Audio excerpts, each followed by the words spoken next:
मुख्यमंत्री देवेंद्र फडणवीस यांनी दिलेला शब्द पाळला असं धनंजय देशमुख म्हणतायत। धनंजय देशमुखांनी पुढे ही विनंतीही केली की दोषींवर कडक कारवाई करा। राज्याचे मुख्यमंत्री यांनी जो शब्द दिला होता की जे कोणी या प्रकरणामध्ये दोषी असतील त्यांना फाशीची शिक्षा होणार, कडक कारवाई होणार, तो शब्द ते पाळतायत। मी त्यांचे धन्यवाद मानतो, आभार मानतो, ही प्रतिक्रिया दिली आहे। सरपंच संतोष देशमुख हत्या प्रकरणात जे वारंवार आंदोलन करतायत आणि माझ्या भावाला न्याय मिळावा अशी मागणी करतात ते धनंजय देशमुख यांनी। आम्हाला न्याय मिळत नाही तोपर्यंत आम्ही थांबणार नाही असं देखील पुढे धनंजय देशमुख यांनी म्हटलेलं आहे।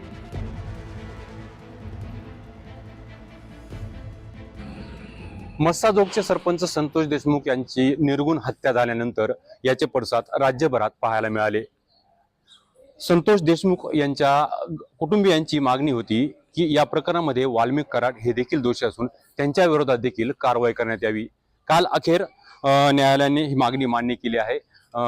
वाल्मिक कराड यांच्या विरोधात 302 आणि मकोका अंतर्गत गुन्हा दाखल करण्यात आला आहे।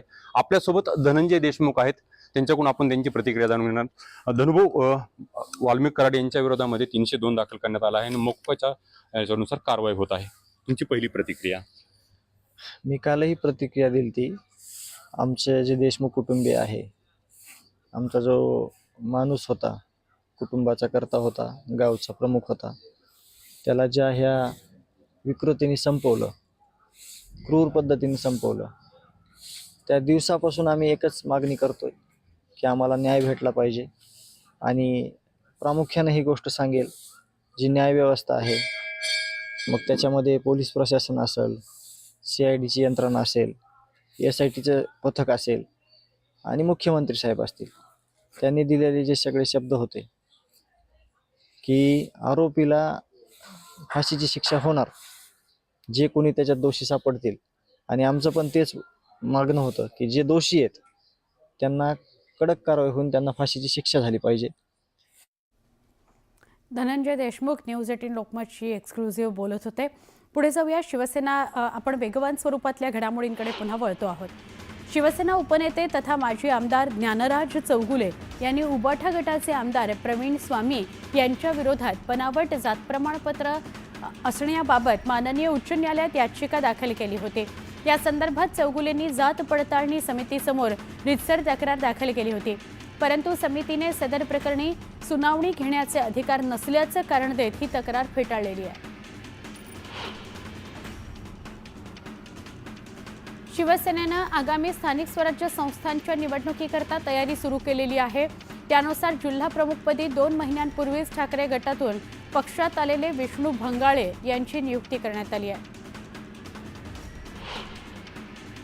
छत्रपती संभाजीनगरच्या बजाजनगरमध्ये धुमाकूळ घालणारी कोयता गँग पोलिसांनी त्यांना ताब्यात घेतलंय। 2 दिवसात 9 दुकानांचा शटर फोडून 2 लाखांचा ऐवज चोरी करणाऱ्या दोघा चोरट्यांच्या गुन्हे शाखेनं मुसक्या आवळल्या।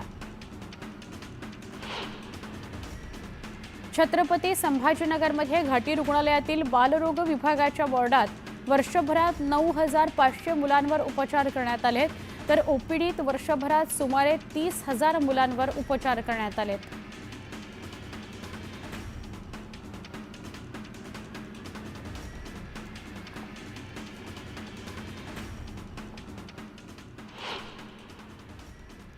आपण या बुलेटिनमध्ये काही सविस्तर घडामोडी, काही ब्रेकिंग न्यूज आणि काही वेगवान स्वरूपातल्या बातम्या सुद्धा पाहिल्या।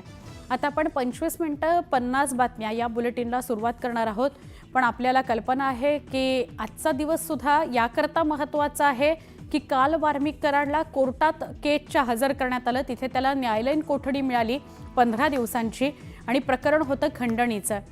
त्यानंतर मकोकाही लावण्यात आला आणि आज SIT त्याच्या हत्येप्रकरणात तपास करण्याकरता ताबा घेऊ शकते आणि त्यामुळे पुन्हा त्याला कोर्टात आज हजर केलं जाणार आहे। बीडच्या कारागृहात काल वाल्मिक कराडची रात्र निघाली आहे। या सगळ्याविषयीचे अपडेट आपल्याकडे येत राहतील। आणि दुसरी महत्त्वाची दिवसभरातली घडामोड ती अशी की पंतप्रधान नरेंद्र मोदी हे आज मुंबई दौऱ्यावर आहेत। ते नौदलाचा कार्यक्रम अटेंड करणार आहेत आणि त्यानंतर ते महाराष्ट्रातल्या सगळ्या आमदारांशी संवाद साधणार आहेत।